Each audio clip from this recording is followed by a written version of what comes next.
औज़ुबिल्लाहिमिनश्शैतानिर्रजीम बिस्मिल्लाहिर्रहमानिर्रहीम। आज के इस जलसे आम के सदर आरिफ अल्ताफ बाबिनवाला साहब, स्टेज पे बैठे हुए तमाम पार्टी के पदाधिकारी, जलसा गांव में बैठे हुए तमाम बुजुर्ग हजरात, नौजवान साथी और जहां तक मेरी आवाज़ जा रही है ऐसी मेरी तमाम पर्दा नशीन माँ बहनें, आज का ये जलसे आम जिस इलाके में होने जा रहा है, यहाँ पर तालीमी, सियासी, समाजी, टीचर, वकला, ये ऐसा इलाका है इस्लामपुरे का कि जहाँ पर तमाम लोग रहते हैं और बहुत मैं समझता हूँ कि सूझबूझ वाला इलाका मालेगांव शहर के अंदर कोई है तो वह है इस्लामपुरा। साथियों, इलेक्शन आता, यहाँ पर लोग वोट मांगने के लिए आते और इलेक्शन खत्म होता, उसके बाद 5 साल कोई मिलने मिलाने नहीं आता, कोई काम करने के लिए नहीं आता। आज मैं आप लोगों को, हम लोगों को डेवलपमेंट के ऊपर बात करना है, हम लोग को काम काज के ऊपर बात करना है कि हम कैसे काम काज करेंगे और शहर का नक्शा कैसे बदली हो, शहर के अंदर MIDC कैसी लाई जाए, बंद पड़ी हुई स्पिनिंग मिल को कैसे शुरू किया जाए, यहाँ पर गार्डन किस तरीके से माँ बहनों के लिए बने, MBBS और BDS कॉलेज कैसी बने, ये तमाम बातों को लेकर हमको इस पे बात करना है। आज सभी का लोग कारपोरेशन के अंदर चुन के नहीं आएंगे, मगर फुदक रहे इतने कि ऐसा लगता कि हम पूरे समुद्र के अंदर अकेली पिटर पिटर पिटर कर रही। हमारे लोगों को बिला वजह लेके गए, रागपाड़ दे के लेके चले गए और ऐसा बोलने लगा दिए कि हमको ऊपर से आदेश है। उसको जानबूझ के बोलने लगा वो बेचारे को, ठीक है मेरा भांजा है, उसको नहीं समझा, उसको नादानी के अंदर लेके चले गए उन्होंने। पर कुछ वक्त के लिए मुझे फोन आना चालू हो गया, ऐसा सहवाग ने किया, मुझे भी बड़ा दुख हो गया, सहवाग ने ऐसा क्यों किया। माँ विकास आघाड़ी के नाम से ऐलान कर रहे, ये तो आग के अंदर चप्पल डाल के घुसने के बराबर है। माँ विकास आघाड़ी के इनका क्या सम्मान आया। माँ विकास आघाड़ी ने इनको 2 सीट दी, एक भिवंडी की दी और दूसरी एक गोंडी की सीट दी। साथियों, ये इलेक्शन बहुत सूझबूझ वाले लोगों का इलेक्शन है। शहर की आवाम बहुत परेशान है, इस शहर के लोगों, इनके सियासी लोगों से। मालेगांव शहर के अंदर कोई डेवलपमेंट नहीं है। आज रोड रास्ते आपको देखते होंगे, अपने शहर के रोड रास्ते किस तरीके से खराब हो गए। पूरा शहर धूल और गुब्बार से परेशान है। यहाँ पे एक हॉस्पिटल नहीं ऐसा बनाया गया कि जो अपने घर का कोई बीमार पड़े या अपन बीमार पड़े तो उसकी बीमारी का पूरा इलाज होकर वो दवाखाने के अंदर से बाहर निकले। स्पिनिंग मिल कई सालों से बंद पड़ी है मालेगांव शहर की। यहाँ के सनतकार लोगों का एक हिस्सा है स्पिनिंग मिल, मगर यहाँ के लीडरों ने कभी भी उसके ऊपर तवज्जो नहीं दी कि हम किस तरीके से मालेगांव शहर की रीढ़ की हड्डी माने जाने वाला शहर, पावरलूम का शहर, उसको स्पिनिंग मिल को हम कैसे चालू किया जाए। ये तौफीक कभी नहीं हुई यहाँ के लीडरों को। पीछे 52 टीचरों का मामला था, उसके अंदर मैं समझता हूँ 40 लेडीज टीचर ऐसी थी कि मैं समझता हूँ कि नयापुरा और इस्लामपुरे के अंदर रहने वाली थी। जो कारपोरेशन के अंदर लगे थे उनको कारपोरेशन ने निकाल दिया और वो बेचारे बहुत परेशान रहते थे। मैंने खुद खुद उनकी मदद किया और मदद करने के बाद उन लोगों को ड्यूटी पे रुजू कराया, मगर सियासी जलन यहां पर बहुत है। एजाज बेग ने कराया, उस वक्त का असिस्टेंट कमिश्नर शिरीष पवार को बोल के, और वो बेचारे ड्यूटी के ऊपर रुजू हो गए। उनका वापस जो उनको ऑर्डर दिया गया था, वापस ऑर्डर ले लिया गया, और आज तक की वो बेटी अपने घर के अंदर बैठी हुई है। और ये काम शेख आसिफ साहब ने किया था, शिरीष पवार को बोल के, मैं नाम भी अधिकारी का बोल रहा हूं। इनको सियासी इतनी जलन है कि काम तो नहीं करते, और लोगों के काम में काली करने का काम इनको बड़ा अच्छा आता। अभी हमारे हजरत वाला बीमार है, अल्लाह उनको सेहत तंदुरुस्ती दे, और जामा मस्जिद के अंदर आके ताज्जुद की भी नमाज लोगों को पढ़ा, यही हमारी दुआ उनके लिए रहेंगी। उसके ऊपर भी राजकारण चालू कर दिए। अरे सब क्या जिंदगी के अंदर राजकारण ही है? अल्लाह ने उनको जिंदगी बख्शी है तो उनके लिए दुआ करना चाहिए, और उनको तो ये करना चाहिए कि अल्लाह ताला इनको जिंदगी दिया। उनको तो ख्वाब में हुजूर आए थे, तो उन्होंने अभी से तौबा दिल्ला कर लेना था। इसकी निशानी है कि जो उनके साथ हुआ। सियासत चालू कर दी है, महल्ले महल्ले में जा रही है उनकी बहन, और बोलती दुआ करो मुफ्ती साहब के लिए कि बहुत बीमार है, बहुत ऐसा है, लोगों को रुला रहे। ये धंधे शुरू कर दिया अभी इन्होंने। अभी उनकी बहन रुला रही, अभी 1-2 दिन के अंदर देखा ताहिरा मैडम भी रोएंगी। अभी तुमको स्टेज पे दिखेगी रोती, 100% रोएंगे ये। इनका पहिया खसक रहा है शहर के अंदर, इनके पास कुछ है नहीं। इनका जो फुग्गा है ना, ये सिर्फ फूला फुग्गा है, और 23 तारीख को जब ये होगा तो आप लोग देखेंगे कि ये फुग्गा फूटे रहेगा, क्योंकि तामीर कुछ नहीं किए। 5 साल अम्मा अब्बा मेयर थे, पूरे शहर को वाट लगा दिए इन्होंने। बताओ शहर की तरक्की क्या हुई? हमारी माँ बहनों के लिए गार्डन कहाँ बना अच्छा, हमारे लिए रोड रास्ते कहाँ बने अच्छे, कालीन फैक्ट्री लाने का बोले थे, वो कहाँ लाई गई? माँ बहनों को बोले थे क्या हम लोग कालीन फैक्ट्री लाएंगे और आपको प्लास्टिक कारखाने से निजात दिलाएंगे। ये जो वार्ड के अंदर जाते, वहां पे 10-20 लोग जमा हुए, जब फौरन बिरादरी की बात करते और बोलते तुम्हारा जमात खाना हम बना के दे देंगे। यही बात होती, दूसरी इनसे बात होती नहीं। अभी इन्होंने कोयलो टाकिस के पीछे पूरी खरीदी कर लिए। आज मैं वहां पर दौरा था मेरा, वहां के लोग, एक बूढ़ी बाई तो रो रो के मुझको बोल रही थी कि बेटा हमारे को बचा लो। ये आके दादागिरी कर रहे, बोलते घर खाली करो, हमने जगह खरीद ली। तो क्या ऐसे लोगों को ये मालेगांव शहर के लोग इख्तियार देंगे क्या? ऐसे लोगों को इख्तियार में रहने का हक नहीं है। अगर तुम लोगों को जुल्म से बचना है, शहर के लोगों, एक ही बात आपको बोल रहा हूं, ये जालिम खानदान से बच जाओ। ये जालिम लोग है, जुल्म करने वाले लोग हैं,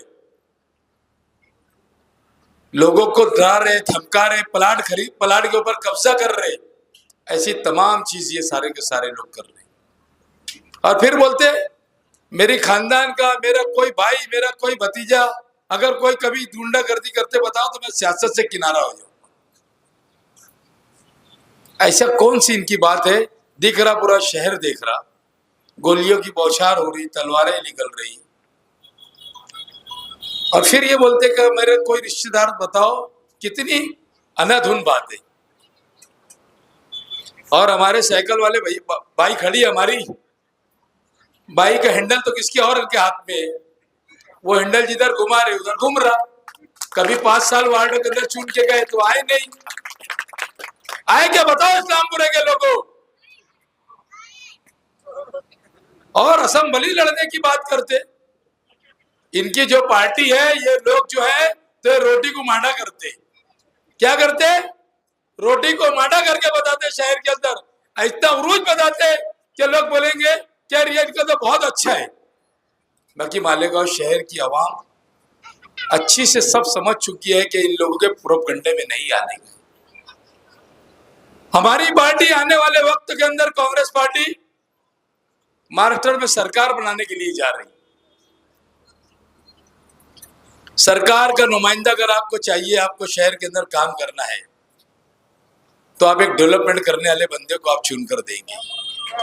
मैं तुम्हारे घर के ऊपर आके तुम्हारा काम करने वाला कार्यकर्ता हूं, वर्कर हूं। मैं जमीन से नीचे से ऊपर आया। मेरे वालिद कोई सियासी नहीं थे, मेरे घर के अंदर सियासी कोई आदमी नहीं था, मगर अल्लाह के फजल करम से, आप लोगों की दुआ से, कि मालेगांव शहर के अंदर जब जब आफत आती तो एजाज बेग हमेशा शहर के लिए खड़े रहता।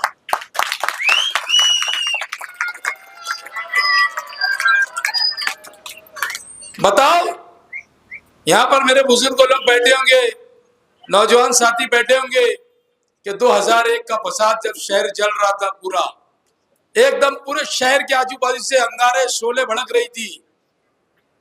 कौन था शहर के अंदर बचाने के लिए सब लोगों को लाने वाला? शहर के अंदर मैंने ही लाया था ना। मेरी जान जोखम करके, हमेशा मैंने मेरी जान को जोखम में डालकर मैंने कौम की खिदमत किया। बम ब्लास्ट हुआ कब्रिस्तान के अंदर, आप बताओ कि सबसे पहला पहुंचने वाला बंदा वो था एजाज बेग। शेख आसिफ साहब को तो पब्लिक ने मार के अकाली, अगर मैं उसको सामने साइकिल दुकान के घर में नहीं डालता तो उस दिन लोग उसका खात्मा कर देते थे। सिर्फ वो पॉलिसी करने के लिए जगह जगह पहुंचते और काम करने उड़ने के लिए कहीं नहीं पहुंचते। कोरोना के पीरियड की बात समझ लो आप लोग। कोरोना के अंदर सिर्फ और सिर्फ तुम्हारा भाई, तुम्हारा बेटा एजाज बेग दिखता था, कोई नहीं दिखता था। मैं 15-15 घंटे कोरोना के अंदर काम करता था।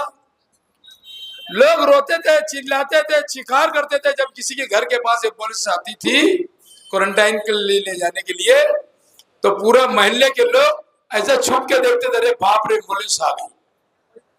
ऐसी खतरनाक उस वक्त के माहौल था। मैंने हर जगह जहां जाके जीवन हॉस्पिटल में गया, वहां पे जो चावल दिया जाता था, वहां पे जो अनाज दिया जाता था, जो भी दिया जाता था, उसके अंदर कीड़े निकले। उस टाइम भी मैंने ही पर्दाफाश किया कि ये गलत अनाज दिया जा रहा है लोगों को। 12 नवंबर में क्या हुआ, इस्लामपुरे के लोगों को मालूम अच्छी तरीके से कि एक मंसूबा बंद तरीके से फसाद कराना चाहते थे शेख आसिफ साहब। मैं नाम लेके बोलता, इनमें हिम्मत होगी तो मुझे कोर्ट नोटिस देना इन्होंने, और उसका जवाब मैं दूंगा।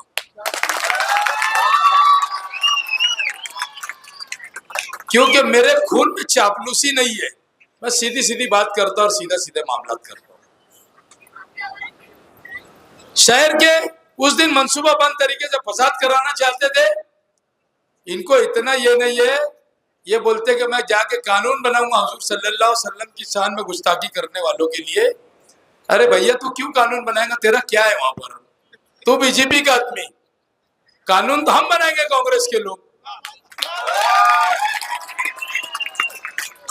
तुम तो भाई हमारे जो मेमोरेंडम देने के वास्ते गए थे, उस वक्त हुजूर पाक सल्लल्लाहु अलैहि वसल्लम की शान में गुस्ताखी हुई थी, तुमने उनको फंसाने का काम किया था कि नहीं किया था, बता दो। एक ब्रिज का काम चालू है, कितने साल से ब्रिज बन रहा भाई लोग बताओ आप लोग? 7-8 साल से ब्रिज बन रहा। समृद्धि महामार्ग बन गया, समृद्धि महामार्ग 600-700 किलोमीटर का बन गया, और हमें समझता आगे 300 किलोमीटर और यहां से बन गया। ऐसा 900 किलोमीटर का समृद्धि महामार्ग बन गया। मगर हमारे लीडरान को, हमारे नादान छोटे छोटे बच्चे उस स्कूलों में जाते हजारों की तादाद में, इनके बारे में इन्होंने कभी नहीं सोचा कि हमारे बच्चे एक्सीडेंट होके मरेंगे कि क्या होंगे। जिनके बच्चे स्कूल जाते, उनके माँ बाप से पूछो कि उनके दिल पे क्या गुजरती। हमने धरना दिए, उसके बाद से काम को तेजी हुई। इनसे एक वायर नहीं हट रहा था ऊपर का। मैंने एमपीएसएल कंपनी के लोगों को बैठाया और एमपीएसएल कंपनी के लोगों को कहा कि ये अर्जेंट तार हटा के दो, और इनको बोला कि तुम काम चालू करो, या कमिश्नर के बंगले के ऊपर बैठा के मैंने मीटिंग करके वो काम को शुरू किया। इन्होंने सिर्फ पैसा लेना सीखा, दोनों लीडरों ने। इन्होंने पैसे की बात करते, पैसा लेते, और काम हो नहीं हो उनको क्या लेने का। वो तो अल्लाह का फजल करम से ऐसा हुआ कि ये पुल तो कभी बनता ही नहीं था। मैं तो ऐसा सोच लिया था आखिरी के अंदर कि इमाम अहमद रजा रोड के जो भंगार वाले हैं ना, इनको ही ऊपर ले आके बसा देता था। ऐसी नौबत आई गई थी, मगर वो एक और टेंडर उसके आगे का निकला तो वो एडजस्टमेंट हुआ, तो ठेकेदार ने काम शुरू किया। नहीं तो इन्होंने जा जाके इतना परेशान किया कि उसको जब चाहते थे ठेकेदार से पैसा ले, जब चाहते थे ठेकेदार से पैसा ले। आज कारपोरेशन 2000 करोड़ रुपए के कर्जों के अंदर है। म्युनिसिपैलिटी थी, एक जमाना ऐसा था कि म्युनिसिपैलिटी के टाइम, हाजी शब्बीर सेठ के टाइम में, एक मालेगांव की म्युनिसिपैलिटी नासिक म्युनिसिपैलिटी को कर्ज दिया करती थी। मालेगांव म्युनिसिपैलिटी कारपोरेशन को उनको दिया करती थी कर्ज। मगर इन्होंने इतना लोड खसोट किया शहर के अंदर कि आज कम से कम 1500-2000 करोड़ रुपए का कारपोरेशन कर्ज के अंदर मुब्तला है। आप बताओ, मैं मेरे भाइयों तुम लोगों को बताना चाहता कि आप दिल पे हाथ रख के बोलो कि पावर का मसला तुम्हारे साथ क्या हो रहा है। आज एमपीएसएल कंपनी ने किस तरीके से लोगों को परेशान करके रखा, इसका जिम्मेदार कौन है मुझे तुम लोग बता दो। उसका जिम्मेदार मैं है, उसका जिम्मेदार एक्स एमएलए शेख आसिफ साहब ने इस कंपनी को लाए थे और मुफ्ती साहब ने उसको मुकम्मल तौर पे ग्रीन सिग्नल दिया और उनके ताबे में ठेका दे दिया। ये नहीं सोचा, ये बात में अल्लाह को हाजिर नाजिर जान के बोल रहा हूं, मेरा मुंह काबे तरफ शरीफ की तरफ है, कि मुफ्ती साहब को मैंने बोला था जब ये कंपनी आ रही थी कि मुफ्ती साहब इन लोगों को मालेगांव शहर के अंदर आने मत दो। अगर ये आ गए तो भिवंडी के अंदर जिस तरीके से किलो से पावर लूम बिकता है, उस तरीके से मालेगांव शहर के भी पावर लूम किलो से बिक जाएंगे। मगर पैसा ऐसी चीज है कि अच्छे अच्छे का वजू तोड़ डालती। उन्होंने भी अपना वजू तोड़ा, आज तक के शहर के लोग परेशान हैं। हमेशा मैं मालेगांव शहर के लोगों की लड़ाई, पावर की लड़ाई कोई लड़ता है तो एक एजाज बेग अकेला लड़ाई लड़ता है। आप जब वोट देने जाएंगे, अल्लाह की कसम आप बिल को हाथ में लेकर देख लेना एक दिन कि कल मेरा बिल कितना आया था और आज कितना आएगा। कांग्रेस सरकार ने 5 गारंटी दी है आप लोगों को। मेरी माँ बहनें सुन रही होंगी, खास तौर पे आप अपना नुकसान मत करना। आप लोगों को हर महीना 3000 रुपया सरकार बनने के ऊपर, एक घर के अंदर अगर 4 महिलाएं हैं, 4 माँ बहनें हैं, तो 12,000 रुपया आपको महीने का मिलेगा। 3 है तो 9,000 रुपया मिलेगा, 2 है तो 6,000 रुपया महीना मिलेगा। आपको गैस सिलेंडर 500 रुपये में मिलेगा। हमारे नौजवानों के लिए जो बेरोजगार है, सरकार ने बोल दी कि 5,000 रुपया हर महीना नौजवान जो बेरोजगार रहेंगे, हम नौजवानों को 5,000 रुपया देंगे। सरकारी बस फ्री कर दी सरकार ने, माँ बहनों के लिए सरकारी बस फ्री रहेगी। जहां आप जाएंगे आपको 1 रुपया किराया नहीं लगेगा। 100 यूनिट बिजली आपको फ्री मिलेंगी। आप लोगों को, मेरी माँ बहनों, खास तौर पे आदमी 200-500 रुपए में कहीं भी बैठ के बिक जाता, आप लोग घर में रहती। मेरी पर्दा नशीन माँ बहनें, और खास तौर पे ये इस्लामपुरे के अंदर मैं जहां तकरीर कर रहा हूं, यहाँ सूझबूझ वालों का इलाका है।